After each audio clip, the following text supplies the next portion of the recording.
हाल ही में एक रिपोर्ट निकल के सामने आई थी कि इंडियन स्मार्टफोन कंपनी जैसे कि लावा, माइक्रोमैक्स और अदर जो हैं वो फेस्टिव सीजन में अपने अपने स्मार्टफोन लॉन्च कर सकती हैं। हालांकि लावा के बारे में अगर बात की जाए तो इन्होंने बहुत सारे स्मार्टफोन इंडिया में लॉन्च किए हैं जो कि मार्केट में गर्मी पैदा कर रहे हैं, मतलब काफ़ी हलचल मचा रहे हैं। अब इसी सीरीज में अभी हाल ही में लावा के चीफ मिस्टर सुनील जी ने एक ट्विटर पे पोस्ट डालकर ये कंफर्म किया कि आने वाले फेस्टिव सीजन में हमें लावा ब्लेज प्रो स्मार्टफोन भी देखने को मिलेगा, जो कि एक लावा ब्लेज जो लॉन्च हुआ था उसका एक सक्सेसर हो सकता है। हालांकि इस वाले फ़ोन्स के बारे में इन्होंने तो डिज़ाइन वगैरह नहीं शेयर किए, लेकिन अभी हाल ही में एक रिपोर्ट भी निकल के सामने आई थी जो कि यही कही जा रही है कि आने वाले वक्त में यानी इसी महीने के लास्ट एंड तक हमें शायद क्या कंफर्म ही है, लावा ब्लेज प्रो स्मार्टफोन देखने को मिलेगा। अगर ब्लेज प्रो के बारे में अगर बात की जाए तो कहा जा रहा है कि ये अगर चैनल पर नया हो तो सब्सक्राइब करके बेल नोटिफिकेशन जरूर प्रेस कर लेना। ब्लेज प्रो के बारे में अगर बात की जाए तो वाला स्मार्टफोन सितंबर यानी 2022 मीडियाटेक G37 के साथ लॉन्च किए गए ब्लेज का एक सक्सेसर वर्जन हो सकता है। हालांकि कंपनी ने इस वाले फोन्स का एक 5G वेरिएंट भी लॉन्च किया था, उसी का एक प्रो मॉडल्स ये स्मार्टफोन हो सकता है। हालांकि इससे पहले कुछ समझ पाते कंपनी ने एक और स्मार्टफोन लॉन्च कर दिया था गुपचुप तरीके से, तो यानी इनके जो सेगमेंट है ये तीसरा स्मार्टफोन हो सकता है जो को 5G सीरीज को टारगेट करे। हालांकि जो सुनील सर ने एक पोस्ट डाला है ट्विटर पे, इनके हिसाब से कहा जा रहा था कि ब्लेज 5G जब से लॉन्च किया गया ताकि ये बजट 5G के रूप में लॉन्च हुआ और इसमें maximum to maximum user base को टारगेट किया, जो कि मतलब एक इनके हिसाब से एक प्लस पॉइंट बन जाता है।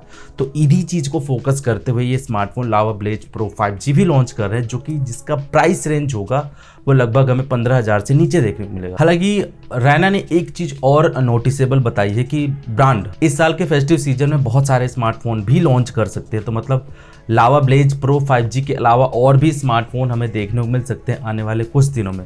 हालांकि इनकी तरफ से कोई फ़ोन के रेंडर्स या फिर लॉन्च डेट के बारे में नहीं बताया गया, केवल इन्होंने एक हिंट दिया है कि Lava blaze pro 5G smartphone Indian market में लॉन्च किया जाएगा। लेकिन इससे पहले टिप्स तरफ से एक याद होने इस वाले फ़ोन के पूरे की पूरी स्पेक शीट शेयर कर दी ट्विटर में, और साथ के साथ इन्होंने एक रेंडर्स भी शेयर किया है जिसके हिसाब से ये देख के लग रहा है कि वाला स्मार्टफोन अपने पैरों पे खड़ा हो जाएगा, यानी कि आपको इस वाले फोन में एक फ्लैट एजेस देखने को मिलेगी। हालांकि पीछे की तरफ डुअल रियर कैमरा सेटअप होगा LED फ्लैश के साथ। बाकी इसके हिसाब से ये कहा जा रहा है, इन्होंने इस वाले फोन के कुछ स्पेसिफिकेशन भी शेयर किए। कहा जा रहा है कि इस वाले फोन में मीडियाटेक डायमेंसिटी 6020 वाला प्रोसेसर देखने को मिलेगा। अगर इस प्रोसेसर के बारे में बात की जाए तो 7 नैनोमीटर आर्किटेक्चर पे वाला प्रोसेसर बेस्ड होगा, जिसमें से 2 कोर 2.2 गीगाहर्ट्ज़ पे क्लॉक्ड होंगे, जो कि कॉर्टेक्स A76 कहे जा रहे हैं। बाकी इसके जो 4 कोर यानी 6 कोर होंगे वो कॉर्टेक्स A55 पे क्लॉक्ड होंगे, जिसकी क्लॉक स्पीड 2.0 है। बाकी इस वाले फ़ोन में एक माली GPU भी दिया गया है।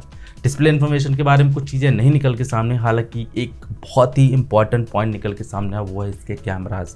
पीछे की तरफ डुअल रियर कैमरा सेटअप होगा, 50 का एक प्राइमरी, 2 मेगापिक्सल का डेप्थ सेंसर कहा जा रहा है। बाकी जो रेंडर शेयर के उसके हिसाब से इसमें जो कीज़ वगैरह है वो हमें राइट हैंड साइड में देखने को मिलेगी। लेकिन एक सबसे बड़ा ध्यान देने वाली बात ये है कि ये फ़ोन सारा फ्लैट बॉडी के साथ ही लॉन्च होगा, यानी इस वाले स्मार्टफोन अपने पैरों में खड़ा हो सकता है। बाकी इसके डिस्प्ले के बारे में ये कहा जा रहा है कि इस वाले फ़ोन में एक 6.5 इंच की HD+ रेजोल्यूशन की डिस्प्ले होगी, जो कि 90 हर्ट्ज का सपोर्ट होगा।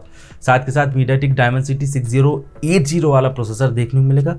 5000 mAh की बैटरी होगी और 10 वॉट की फास्ट चार्जिंग का सपोर्ट होगा। कैमरास के बारे में अगर बात की जाए तो डुअल रियर कैमरा सेटअप होगा, पीछे की तरफ 50 मेगापिक्सल का प्राइमरी और एक 2 मेगापिक्सल का डेप्थ सेंसर हो जाएगा। हालांकि प्राइसिंग के बारे में भी कहा गया है, जैसे कि मैंने पहले कहा, जो इन्होंने पोस्ट डाला है कि ये बजट सीरीज को ज़्यादातर टारगेट करेंगे ताकि maximum to maximum user base को टारगेट किया जा सके। तो इनके हिसाब से हो सकता है इस वाले स्मार्टफोन की जो प्राइस होगी इंडिया में लगभग 15,000 से नीचे देखने को मिल सकती है। उस हिसाब से अगर देखा जाए तो वाले स्मार्टफोन एक सीरियसली रेवोल्यूशन बन सकता है स्मार्टफोन इंडस्ट्री में, खासकर बजट सीरीज के 5G सेगमेंट में। तो इसके बाद इनका कोई जवाब नहीं रह सकता अगर ये स्मार्टफोन सेम प्राइस में लॉन्च हो जाए, जो कि अभी जो फिलहाल प्राइस को लीक की गई। बाकी आप लोग के क्या विचार है नीचे कमेंट सेक्शन में मन की बातें लिख के ज़रूर बता देना। बाकी iPhone 15 सीरीज़ के बारे में आपको पता ही चल गया होगा, लेकिन उसकी क्या रैम है, क्या स्टोरेज है, तो वीडियो आपके सामने है। इस वीडियो में कुछ पसंद आया तो लाइक शेयर सब्सक्राइब के साथ बेल नोटिफिकेशन जरूर प्रेस कर देना। मेरा नाम विकास, मिलता हूँ नेक्स्ट वीडियो में, तब तक के लिए take care, bye bye and always keep smiling.